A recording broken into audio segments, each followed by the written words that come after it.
Have you ever felt a deeper connection to the natural world around you? A sense that there's something more to existence than what mainstream religions offer?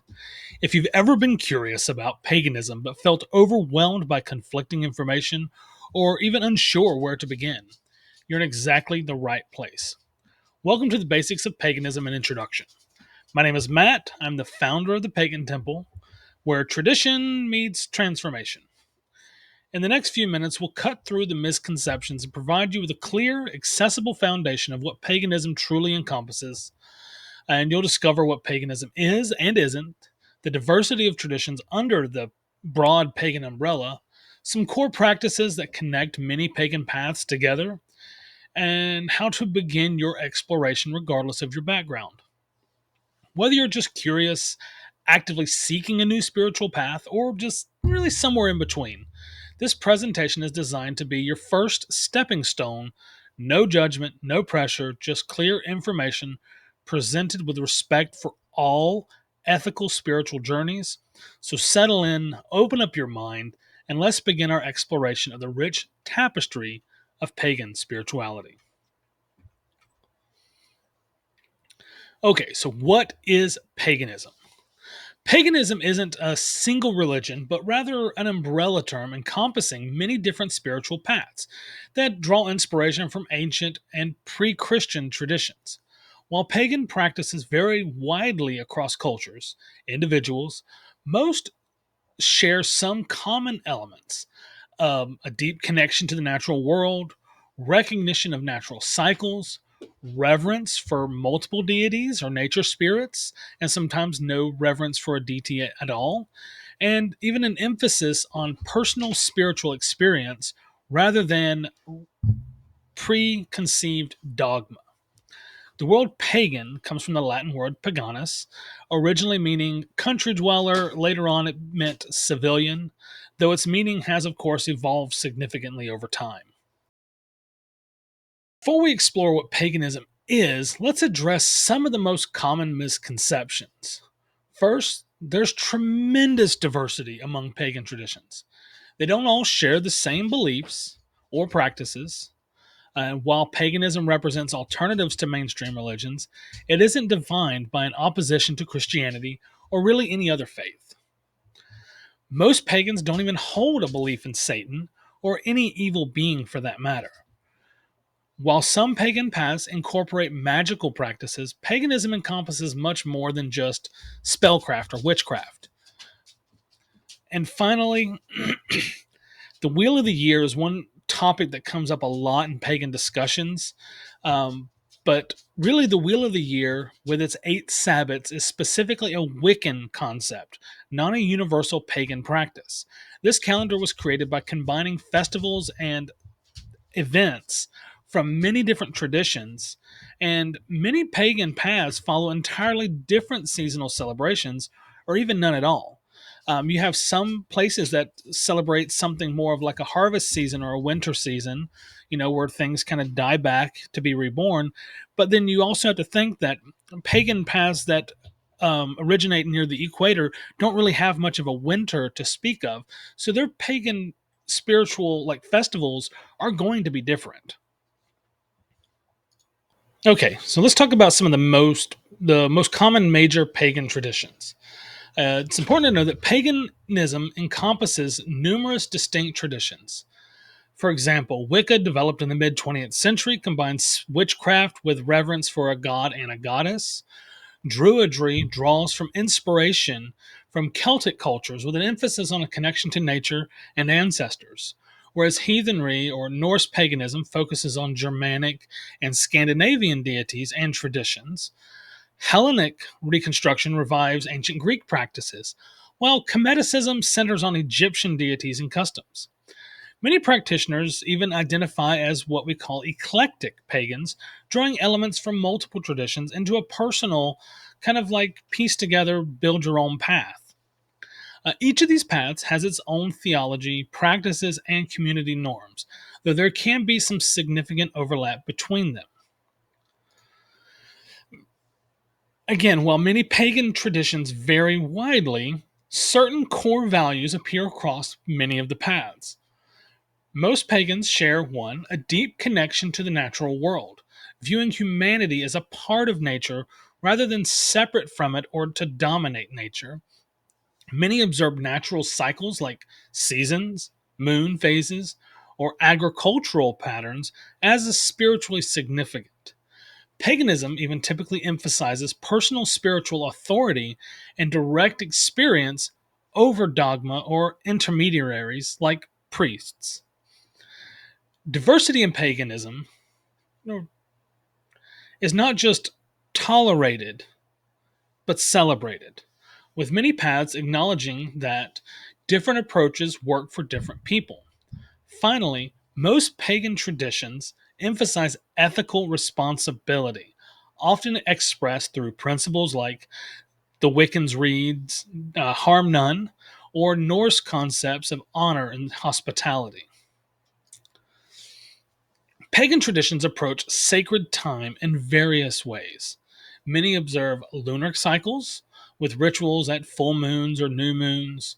They observe seasonal transitions like solstices or equinoxes.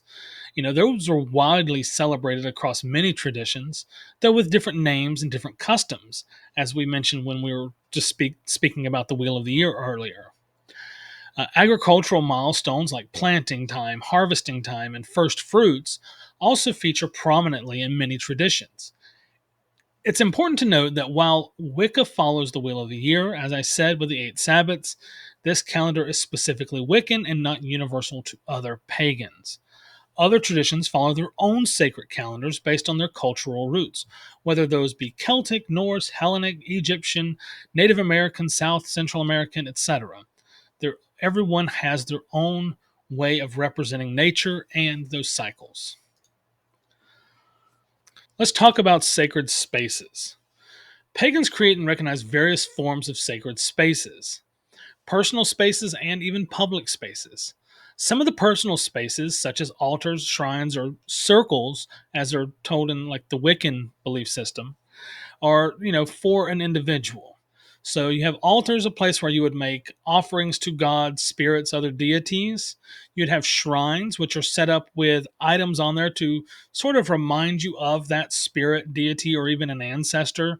And then Wiccans have the belief system of creating a circle, which creates like a temporary sacred space within that area. And some communities even maintain public sacred spaces, such as temples and groves, which can include various altars or shrines to different deities. There are some temples that have, dedicated to one specific deity, while and have a shrine to that deity, an altar for that one deity. But there are also other temples that have like statues or shrines to multiple deities within that temple. Whereas the difference between temples and groves would be more of a natural environment. Maybe it's a cleared area with surrounded by trees or something of that nature. Whereas temples are a constructed public sacred space.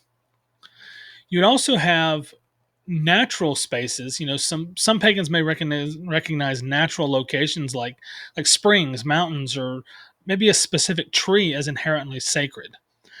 One thing is the common thread in this recognition. While divinity exists everywhere, certain spaces can help us connect more deeply with these spiritual forces.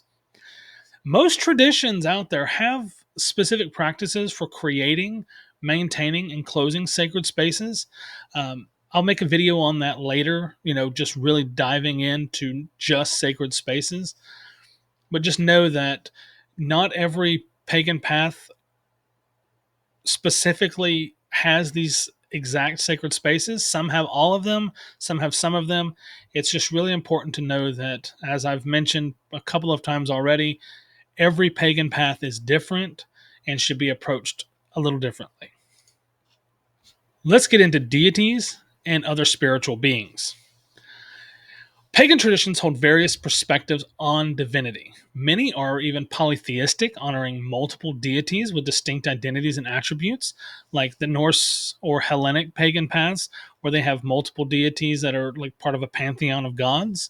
Wicca often emphasizes a duotheism approach with a primary god and a goddess, though many Wiccans will work with other deities as well, being that Wicca is in itself a constructed paganism that's sort of an eclectic path, but with rules and boundaries around it.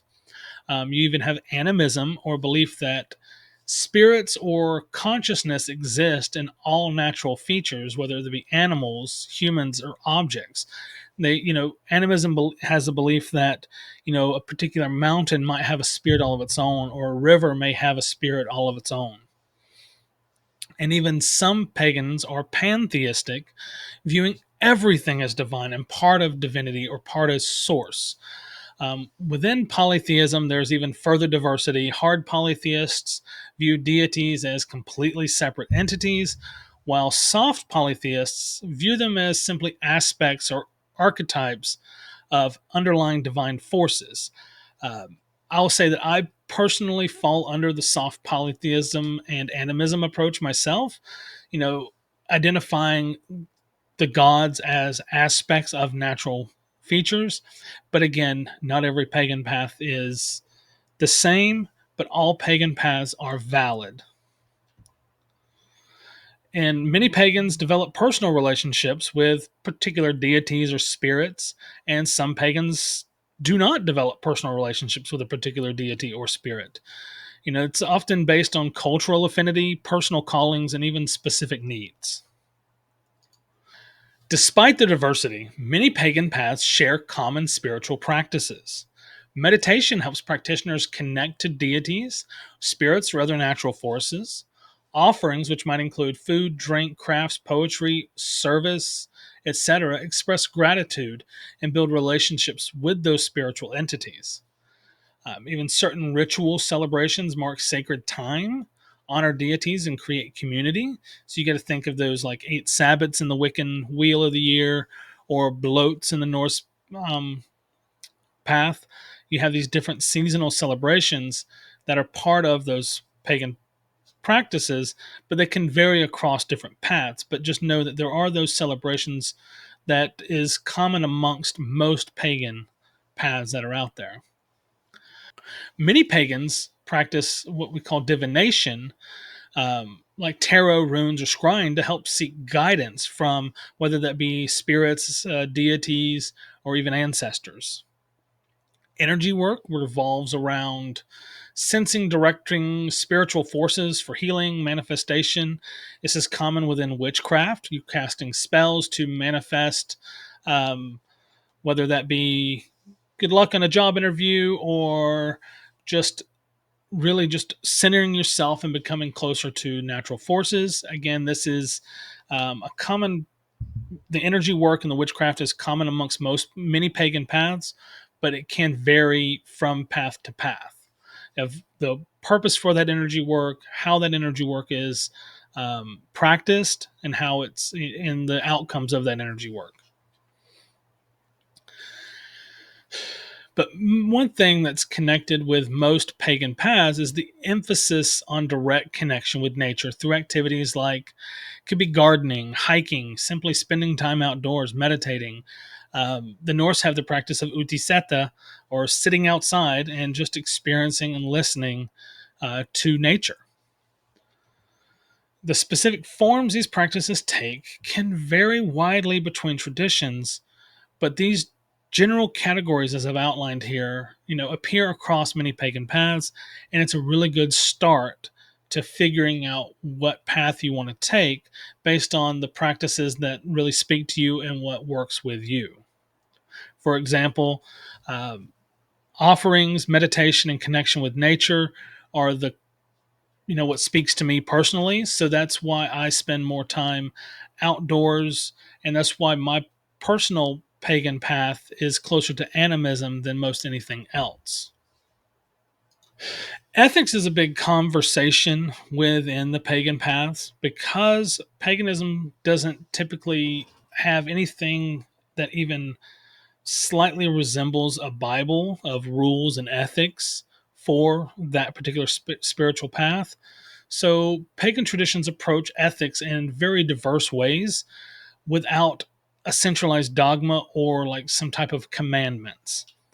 Wicca, for example, often references the read, and it harm none, do what you will. Basically, if it doesn't harm anyone, do whatever. It kind of builds in personal freedom, but also personal responsibility within that same phrase.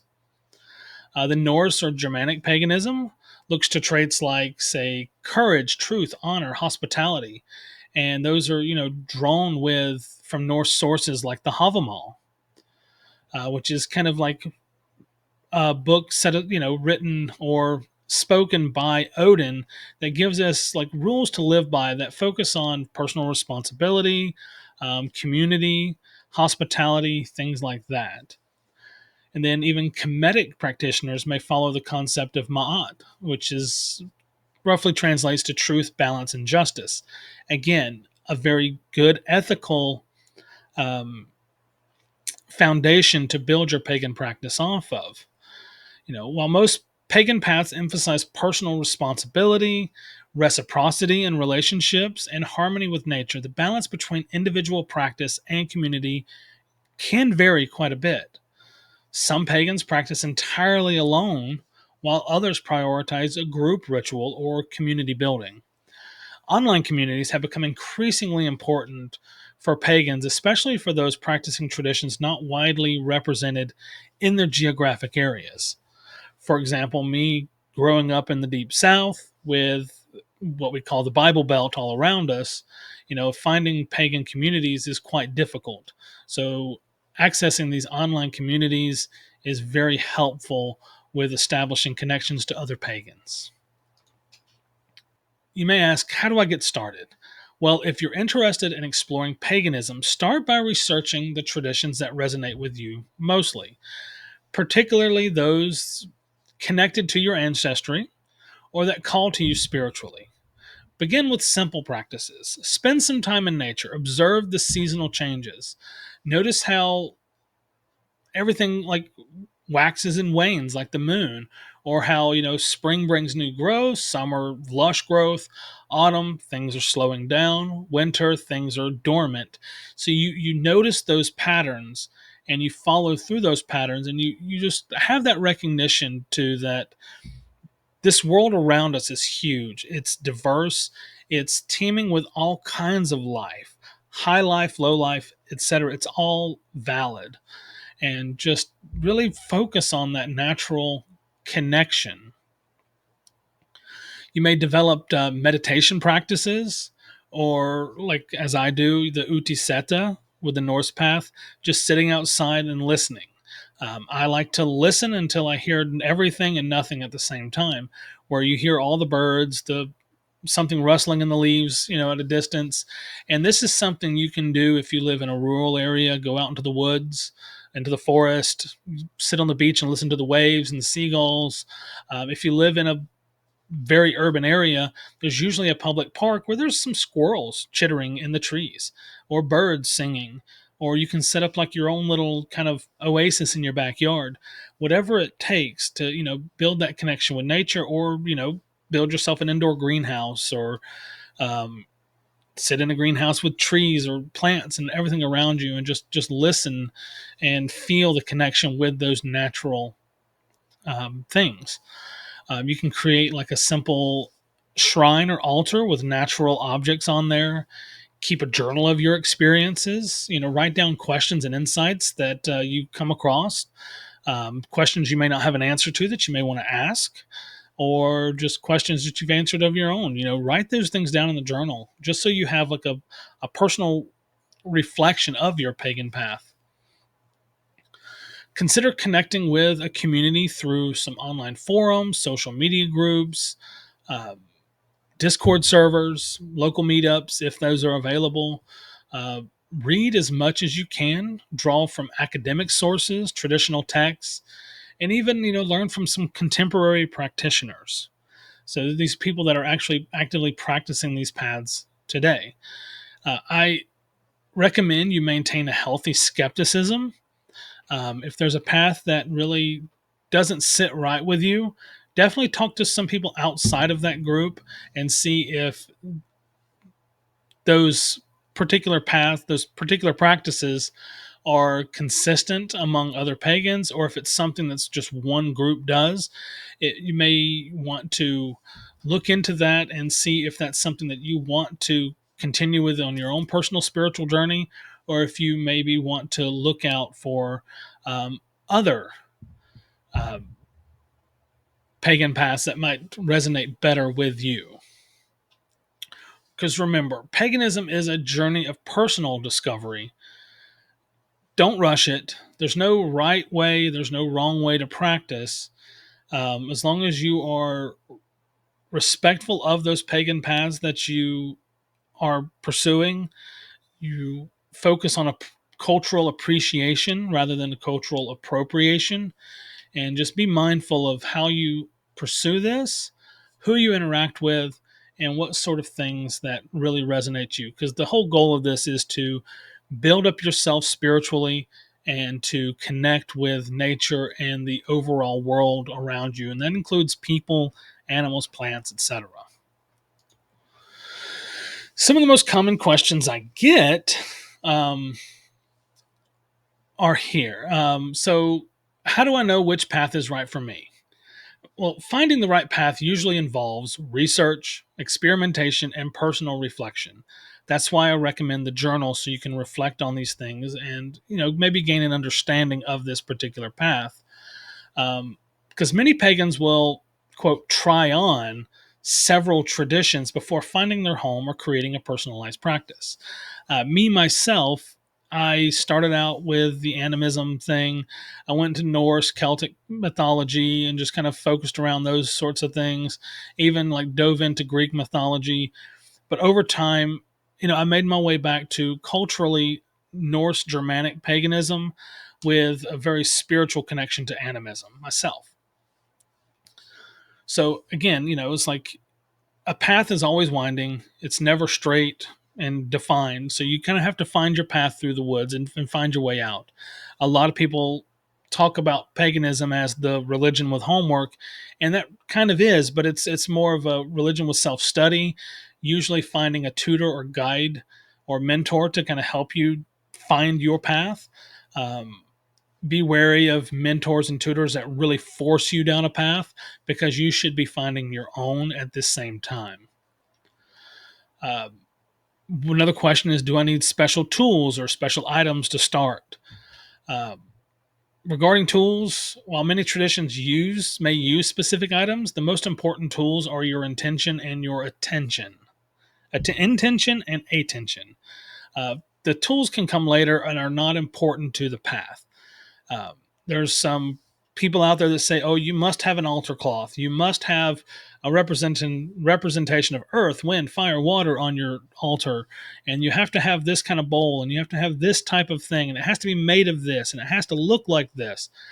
But the reality is, all of those things are very modern recreations, whereas in history and the way our ancestors practiced these paths, it was very personal.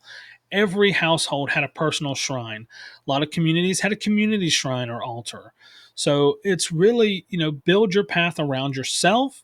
And you think of concentric circles. So you have a smaller circle around you, your family, your community, and the wider pagan community at large. So you have these different paths and practices that go in this, and you share your practices with other people, or you can keep them personal to yourself. There's no right or wrong way to do that. So just consider, like, this is your path. So if you want a tool to start, go for it. I have my shrine, I have things for my previous pets, ancestors, and some deity representations on there, just different things I found in nature. I mean, hey, I've got a few cool rocks and a few cool sticks. I mean, that's really what it is, and that's what what connects to you and what makes you feel connected to whatever spiritual path you're going down. Can I combine elements from different traditions? Well, yes, combining elements from different traditions is called eclecticism, and it's becoming an eclectic pagan. It's very common, but should be done mindfully with respect for cultural context. Taking pagan practices from multiple cultures without offering some understanding of those cultures can become problematic. So, if you're taking, say, the smudging of white sage and not understanding where that came from and the people that that's connected to and how sacred that is to those people, can become problematic. So, you should definitely research these practices very deeply before you adopt them to make sure that this is what connects to you best. And the most common question that I get is, how do I find others? Finding community can happen through, again, social media groups like Facebook groups, Discord servers. We have the Pagan Project Discord server, or even my own Old Gods, New Pagans Discord that's focused around a podcast that I do. There are Reddit pagan communities, there are local meetup groups, national pagan pride events, and even like your local metaphysical shops. So if you have a shop nearby you that sells like crystals or wands or altar cloths, altar bowls, and different things like that, go in and speak to those people. Like, from my experience, the people in those places are open and just happy to share with you. So you can find these communities all over the place. And that leads to this last topic, is I've started compiling resources at the Pagan Temple, and that can be found at thepagantemple.com/resources, or if you can just like hit that QR code on the screen. I'm going to start putting up recommendations on books, podcasts, online communities.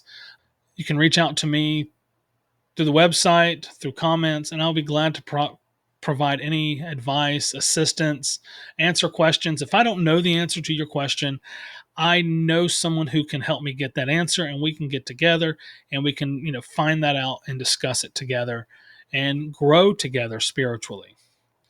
Remember to approach all sources that you find on paganism, culture, etc., with critical thinking. There is no central authority to paganism, so quality and accuracy of these sources can vary widely. So it's important to go into that with some critical thinking and a little skepticism. And again, the link on the screen, the QR code, will take you to a little digital resource library that I've created that'll help you out finding some of those resources. Definitely check back often. I'm adding more and more pages. There's some topics on there that may be grayed out that aren't links yet, and those are topics that I am working on creating and writing more about. I may even make some videos on those to add to it for extended discussions, but definitely check that out. So, as we conclude this introduction to paganism, remember that this is just the beginning. Your spiritual journey is deeply personal, and whether paganism becomes your path or simply just enriches your understanding of the diverse spiritual traditions of pagans, if you decide not to go down that path yourself, the exploration itself has value. So, if you found this information helpful, want to continue learning in a supportive community, I invite you to join us at the Pagan Temple Discord or at the Old Gods, New Pagans Discord. Those links are on the resources page. There, you'll find some regular discussions on various pagan traditions, maybe find some mentorship opportunities with experienced pagans. We'll even do some Q&A sessions. We get in there and people will ask questions, and we'll just get into a long discussion on these different pagan practices. And it's just a community of friends as well. So just like talking to people, even if it's not about paganism, but getting life advice from some of these other pagans with a mindset within paganism can be helpful. And knowing that there are people out there that are like you. We may not be on the exact same path as you, but we're in the same forest. And we are connected through the world, through the earth. We're connected in some way because we all have a reverence for nature. We all have a connection to nature. So, in some way or another, we are all connected and we're all here to help each other out. And also remember that our Discord servers are designed with the same principles of inclusivity, respect, and educational excellence that guided even this presentation. We welcome seekers of all stages of their journey. So if you're a brand new pagan, or if you're an experienced pagan and want to offer some advice, or maybe just sometimes, as the cliche goes, the teacher learns more than the student in some cases. So, like, if you have a question for me and it's something that I don't know, I'll dive deep and I'll find it out and I'll learn something in the process as well. I love learning about different pagan paths, different cultural connections. I've started diving into a lot of different African mythologies from all over the continent.